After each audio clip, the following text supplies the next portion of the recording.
guys, my name's Nick and welcome back to the channel, and in this video we are going to be assembling and looking at the Plagueburst Crawler for the Death Guard army. You may have seen in my Christmas haul, which I was very lucky to get from the lovely wife and Santa Claus, that I picked up 3 Plagueburst Crawlers, and I've put the first one together ready for the hobby resolutions of 2018, and that is to get my Death Guard army fully painted. And yeah, this is going to be one of the first units that's going to be added to that new army. So let's crack straight into the video. So here we go then, guys. This is the collection of the Plagueburst Crawlers. So that's the 3 that I picked up.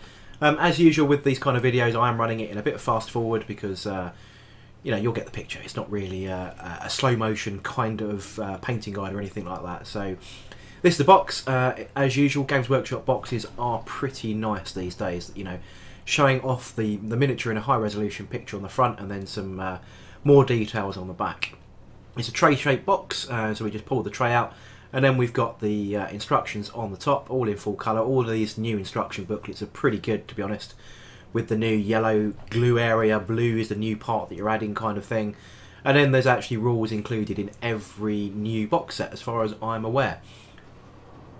Some of the older kits do contain older rules though, but all the new kits, and in fact I think a lot of models are being reboxed these days. See a lot of complaints on Facebook of people saying, oh, this is out of stock, and that must mean that Plastic Sisters of Battle are coming, or something stupid like that. But all it means is they're being reboxed and getting the new rules and everything else, and probably new instruction manuals.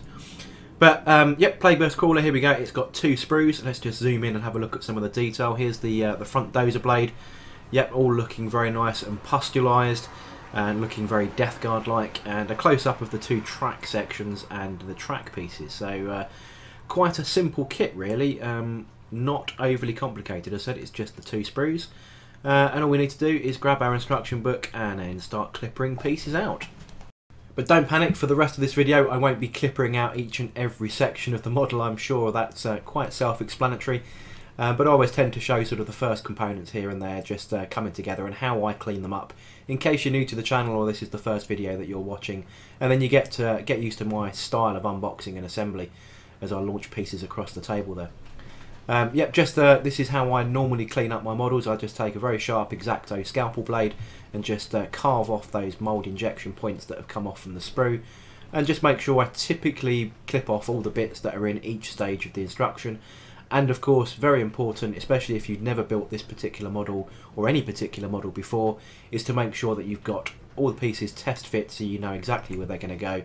Because just sometimes looking at instruction manuals just isn't enough, and you need to get that true handle on a plastic piece to make sure that you know if there's lugs or recesses or whatever where it's got to go, that you know exactly how it's going to fit in and make sure that it goes in correctly.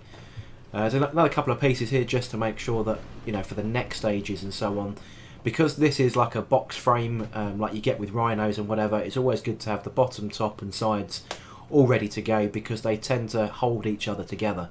Looking at the instruction manual for this, you're putting the front, back and a middle section in, but they kind of free float, and if you let that set on its own and then try and put the sides on, you might find that it's slightly misaligned or something. So I sort of read ahead on the instruction manuals and made sure I can work out that the front plate goes in like that, and then, you know, orientation, and making sure that when I put the kit together that the side panels go on without the glue setting and having to sort of try and force remove or force something where it's not supposed to go. So, but after that, just following the instruction manual as normal, and then just being ready with those side sections.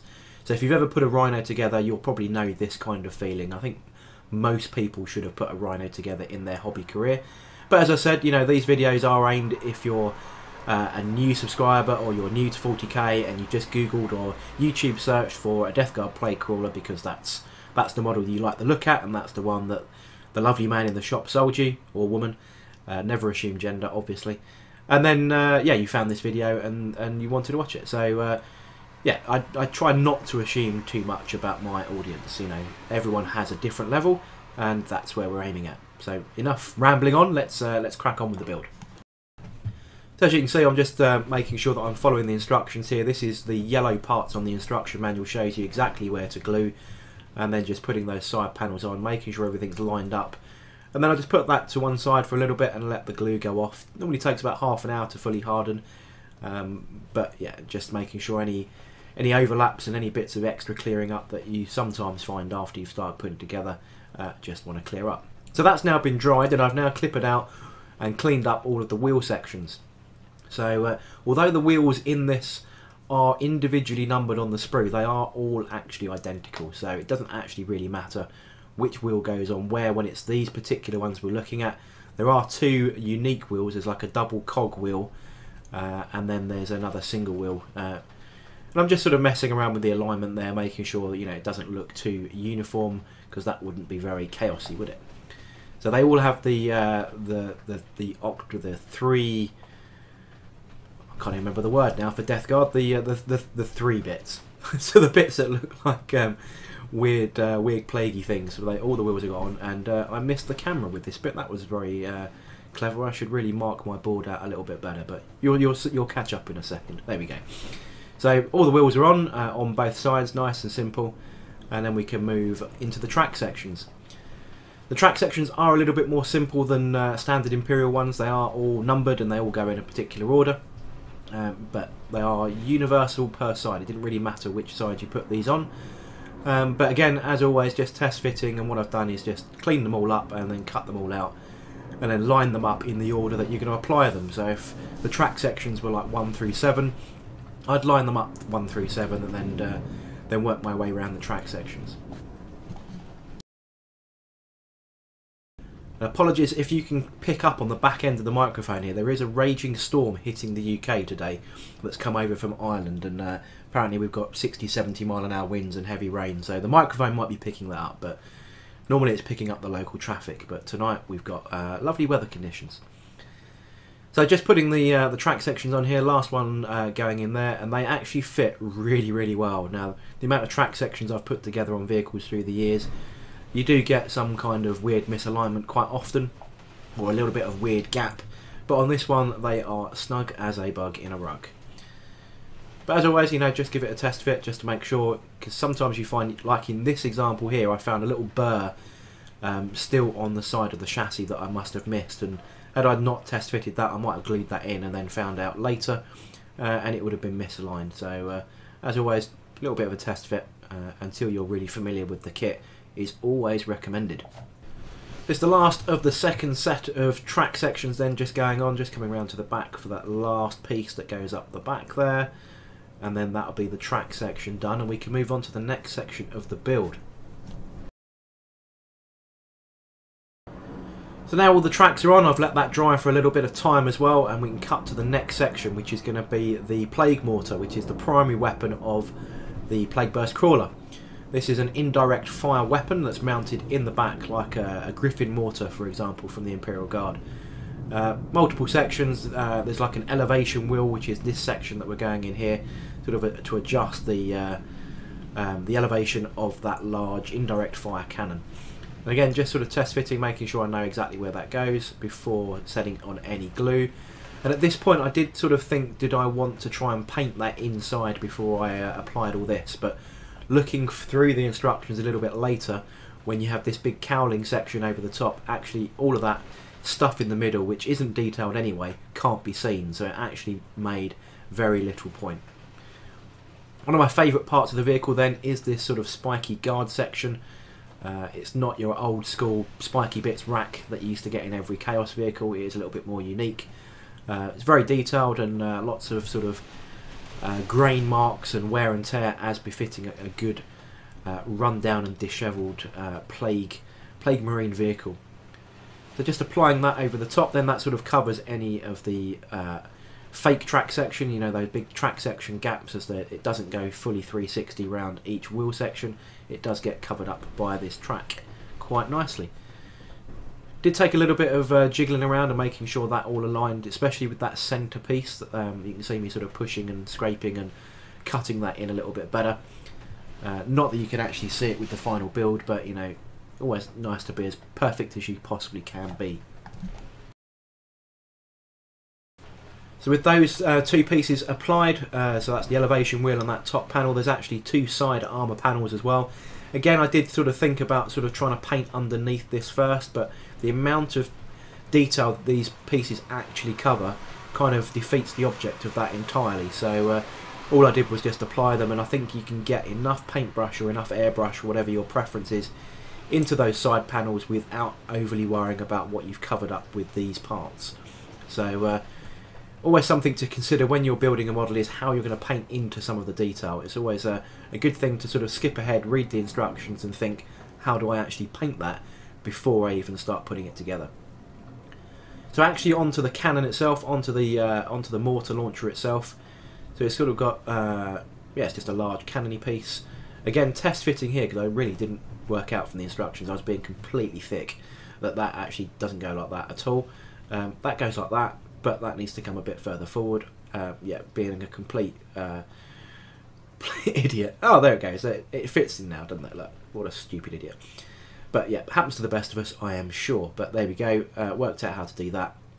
This has, as you can see, sort of two halves of the main cannon, then a sort of a barrel piece, and then you've got these braces, these brackets. I guess they're sort of modelling a recoil container of some kind for when the mortar fires. It looks like they're sort of pistons to handle a recoil on the cannon.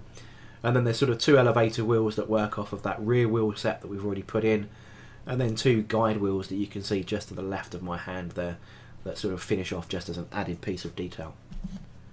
It's a pretty powerful weapon. Looking at the rules for it, the Plagueburst Mortar has a range of 12 to 48 inches, fires heavy D6 number of shots at strength 8, AP -2, and does D3 wounds. It's a plague weapon, so that means you get to re-roll on those wounds, and it can fire indirectly as well. You don't have to be able to see your firing, your target that you're firing at with this weapon. So it's a pretty good thing to try and shift stuff out of cover or whatever. Very similar to like the Whirlwind for the Space Marines or other mortar weapons from the Imperial Guard. So it's quite cool for that. And a 48-inch range is pretty good, especially with the new rules of moving and firing. Okay, you're going to be affected by ballistic skill moving a heavy weapon and so on, but there are some interesting rules to mitigate against that. It's quite a fast vehicle really for a Death Guard vehicle. It does move at 9 until it's degraded. Quite a poor ballistic skill at 4+, but I mean that's still a 50-50 when you're firing D6 shots. That's not too bad. But there we go. That's the mortar cannon fitted in, and then we have some side sponson weapons as well. And you get a choice here of two. It comes with a heavy slugger on the front nose, which can be replaced with a Rothail volley gun, and then it comes with two plague spitters on the side, which are very similar, I think, to the blight drones, which are the auto-hitting sort of flame type weapons. But alternately, you can upgrade those to entropy cannons, which are pretty lethal. They're almost like, in fact, they are statistically identical to a las cannon, but just with a 36-inch range. It's got a slightly less range, but a strength 8, AP -4, and D6 damage. They are pretty potent, and they're only 20 points each, so they are quite good. Unless an FAQ's changed that, I don't think it has. But as you do get two options, and I'm still unsure which weapon to take, whether it's going to be the plague spitters, which are really good for if enemies are going to assault you, and you're going to automatically hit them with Overwatch with quite a nasty defense weapon, or you want to use them as offensive weapons and start going with entropy cannons and start plinking off heavy armour. I forgot a front plate piece there. There we go. Always read the manual, kids. That's what I always say, because otherwise you miss sections like that. But yeah, there's because you've got two options, and I'm still not undecided. Well, I still am undecided which to go for. I'm going to magnetise, and that is always a good option if you can. So the final couple of sections of this video then, guys, is just to show you how I magnetise these side sponson weapons. So the entropy cannon and the plague spitter, two different ends, when they have a universal mount that goes onto the side of the vehicle. And all I've done is taken those two little magnets, drilled out the little peg that was in there originally that you're supposed to glue to, and then just replace those with magnets. Obviously just remember your orientation, and then we're all good to go. And there we go, that gives you the two different options. And then finally, just for scale, because you can never always tell how big or how small these models are. So from a scale perspective, you can see that the chassis is almost identical to that of an Imperial Rhino. And there's my 30k Imperial Fist Army Rhino there for scale for you. So there we go, guys. That wraps up this video on the Plagueburst Crawler sort of unboxing and assembly. A couple of sort of pointers in there to help you along your way if you've ever got this kit and you're going to be, or you're planning to get this kit and you want to know how to do it. And it's not just a case of always following the instructions. As I said, always read ahead, see if there's things that will help when it comes to painting. In this case, I had a couple of decisions to make, but I feel that I can paint it sufficiently enough with some of those pieces on. I am leaving those sponsons off for that painting purpose, so I can do those separate, and I can make sure I can get my airbrush into behind where those are mounted. And also the front nose snowplow section, the big dozer blade at the front, leaving that off for the same reasons, to aid painting. But other than that, I hope you enjoyed the video. If you did, don't forget to like, comment and subscribe to the channel. That'd be much appreciated. And I shall catch you guys on the next video. Cheers.